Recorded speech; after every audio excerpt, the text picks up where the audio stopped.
Hello everyone, this is Walter once again, and today we're here to talk about something much more near and dear to my heart. Today we're here to talk about nice guys. Nice guys are those guys who pride themselves on being nice, because surely being nice will get them laid. They like to buy gifts, open doors, wear fedoras, all that good shit. Anyway, let's just get started with Ask Women, Dating Nice Guys. Alright, so I just found this thread. Apparently Ask Women is a subreddit, so we're going to be reading stories from it today. If I run out of material, I'll add some posts at the end. Right, let's begin. The question was, women who gave nice guys a chance, how did it work out? I'm guessing most of the stories are going to be negative, but it's possible we'll see some happy endings here. We'll see. Turned out to be an awful human being. Was a nice shy guy at first, but upon getting into a serious relationship, that was just for the public. Behind closed doors was a very insecure person. He had decent looks but was short and skinny with glasses. I didn't mind and never used that against him, but it affected his confidence and he took it out on everyone else. Even after trying to work on it for months and always reassuring him, he ended up cheating on me several times and then hid behind the nice guy victim thing. Went and told everyone that I was out of his league and just using him as a place to live, and I had been the one cheating, which wasn't true. I moved out and got my own place immediately to prove I could and cut all ties. Well, that one didn't work out. I hope everyone didn't just believe the guy, they do that sometimes. Went on and on about what a great, compassionate guy he was. He was actually just your garden variety abusive psycho. He once said to me, "I wish you had been abused so you would realize how great I am." What the fuck? Who says that? Yeah, I'm not sure if I could hear that line without hitting him. Not well. He was funny and friendly in public, but turned into a different person as soon as we were behind closed doors. He was basically your textbook abuser, manipulative, controlling, and demanding. He wanted me to do some really weird and degrading, to me, sex stuff, and acted like I was the psycho for not wanting to. He'd make angry comments like, "I'm just trying to be romantic and you keep freaking out." I got out of the relationship before he could hit or rape me, but no question that was what the future held. Oh, and he still insisted that he was the nicest guy I'd ever meet. Well, that's all you have to do is call yourself nice. It's like when Cool Cat calls himself cool. There's just no denying that he must be right. Why else would he say it? Same here. He was the funny guy, the son-in-law that every mother dreams about, but behind closed doors he was controlling and manipulative. If I was to go out with friends, he would try to blackmail me, saying I was abandoning him, and that I didn't love him. He would say those things even when I got together with colleagues to study. He tried to isolate me from my friends and family. He said that if I ever cheated, he would hit me so hard no one would recognize me. When I realized what was going on, I was on a toxic relationship for a year, and noped out with the help of some friends who never gave up on me. Until today, he tells the story that I was the crazy girlfriend and that he was a terrible victim on the story. Damn, these are more serious than I was expecting, but that's important too. This is why complaining about your crazy ex is a red flag. He went out bowling with his friends, and then when he came home he complained to me that for the first time in his life a hot girl had hit on him while he was out, and he was unlucky enough to actually have a girlfriend. He seemed genuinely sad he had to turn her down and expected me to be grateful he did it. We dated. He was attentive and not like the other guys. He wasn't my type really, but I had been dating people who genuinely treated me poorly, and I thought it was time I made a more mature decision and dated someone with a job, who respected me, etc. He proposed super fast. I married him. Fast forward, he slowly became the most abusive person I have ever known, demanding that I devolve into his sex slave. He was addicted to porn, weed, video games, and believed he was not like the other guys. He was special, according to him. He was more honest, smarter, etc. than anyone in the world, and I didn't appreciate him enough. I became a prisoner in my own home. He controlled all the money and my social life. I was miserable. One day he physically attacked me, basically a coercive/physical rape attempt, and I fled my home in panicked fear. He sent me a manifesto email telling me that unless I can submit 100% to his complete sexual control at all times, I was not to come home, to the house we owned together. We're divorced now. He keeps trying to get me back. He has changed and misses me. Nice guys, not even once. God damn, I'm not really even saying don't give nice guys a chance, but you heard these stories, just be careful if you do. This one is a bit more like the usual stories I cover. We met on Tinder and he convinced me he was such a nice guy and he was so misunderstood. The typical sob story. He fatfished me with old photos, tried to convince me that I had autism and we would be an amazing autistic couple. I finished the date, politely making conversation while waiting for my half of the check. At the end, I wouldn't let him walk me to my car. I walked him to the bus stop and waited for the bus to drive off before I left. When I told him later that night that we didn't really have chemistry, he begged for another chance. He told me he was really depressed and had to see me again because I helped him to feel happy. This is 110% emotional blackmail, and I fell for it. We met again. I was really uncomfortable the entire time, but he tried to insist that I was the one for him if I would just meet him closer to his place. He kept trying to grab my waist and hands despite me saying no. I was weirded out and eventually said goodnight. He went in for a kiss, but I ducked and walked the long way home. He threatened suicide later that night and showed me his giant scar down his arm from when he had been unsuccessful previously.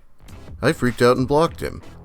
He messaged me on Facebook a week later telling me that he thought we had chemistry and he hadn't friended me yet because he thought it was creepy. So he waited and was messaging me as a final attempt to court me. It was a wild ride. Yeah, I would definitely recommend blocking someone you barely know who threatens suicide to try and hook up with you. It's so transparent too. That trying to convince her she was autistic is a new move though. Never seen that one before. Had a nice guy on Tinder who didn't make it to a date for the following reason. He lived in a different city, so he insisted on an all-day date. Lives about 50 minutes away. I said I'm not comfortable subscribing to 8+ hours with someone I hadn't met yet, but he kept insisting I had to make it worth his while to come through. At this point I said I can't see it going anywhere and it was putting me under pressure, and that made me feel a little uncomfortable. That realistically it may not work out, so let's just leave it. So then he says he's gonna book a hotel and come through.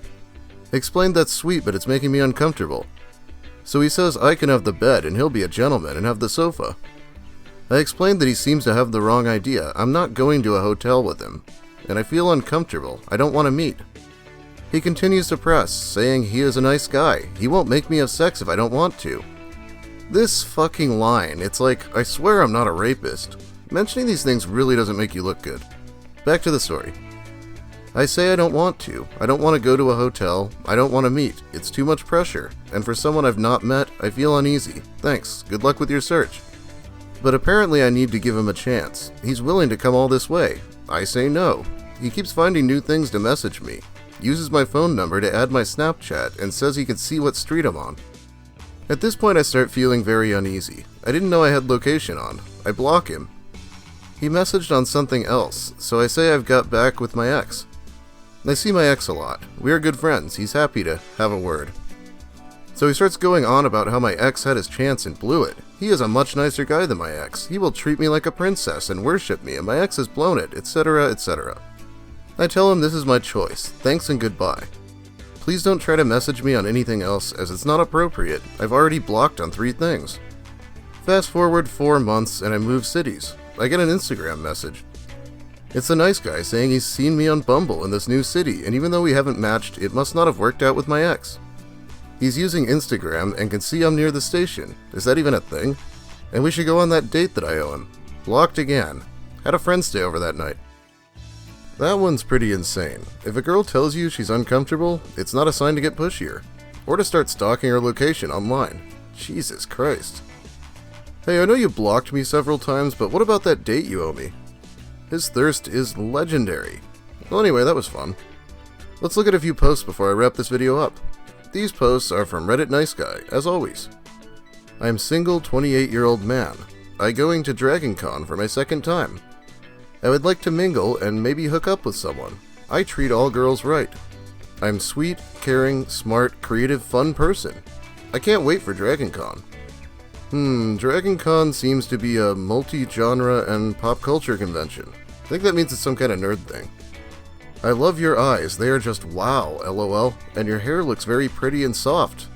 Not trying to be creepy or anything, I really am not trying to be just myself, a sweat, honest guy who doesn't steal, use, cheat, lie, or abuse in relationships.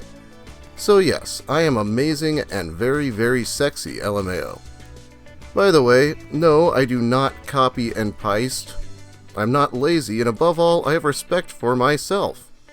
Thanks for all that, but I have a boyfriend. Fuck you. Dude called himself amazing and sexy. Who is he here to compliment again? You being ashamed to send your tit pic is misogynistic. If you were really a feminist, you would be comfortable showing us your body. Breasts are not sexual body parts. They're something everybody has. don't let your internal misogyny stop you from sending nudes. Boobs are boobs, and you need to learn a thing or two about feminism. Yeah, that is some woke-ass shit. I'm sure it worked too. Okay, so this next one, I guess a guy justifiably called a woman a bitch, and then a white knight showed up to defend her. Or defend himself, mostly. And whatever she did to you, I bet 100 you will forget it. Cause once you call a girl a bitch, girls just think all guys say shit like that. Like, I am a nice guy that finishes last because there are better looking, taller guys out there, but those guys are disrespectful. They hit girls, call them bitches, whores, all types of shit. And that's why girls be having trust issues and good guys like me left out there single. Yo, I'm really happy for you and I'm gonna let you finish, but let me make this all about myself for a bit here first. These guys are really good at that. Alright, one more post and then we're gonna wrap this up.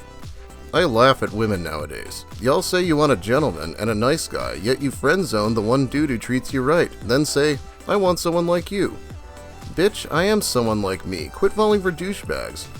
Just an observation for the rest of society. Ah yes, very original observation too, not like it's in every one of my nice guy videos or anything like that. Well, that's about all the time I have for you today. Thanks for watching, everyone. Thanks to my subscribers. This is a new channel, but it would appear we've hit 300 subscribers, which is madness, of course. Thanks for switching over. I'll make a video on my old channel letting more people know so they don't have to actually show up for my streams.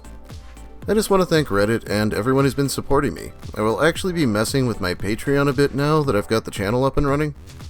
If you've ever wanted to pay me to make a video about something, maybe that'll be an option soon.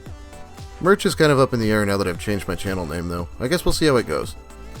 Remember, I do have a Discord. I haven't used any in a while, but if you have a good story you'd like me to read, that is the place for it. Link will be in the description. Thanks again. Have a great day, everyone. And be careful, because every nice guy has a dark side.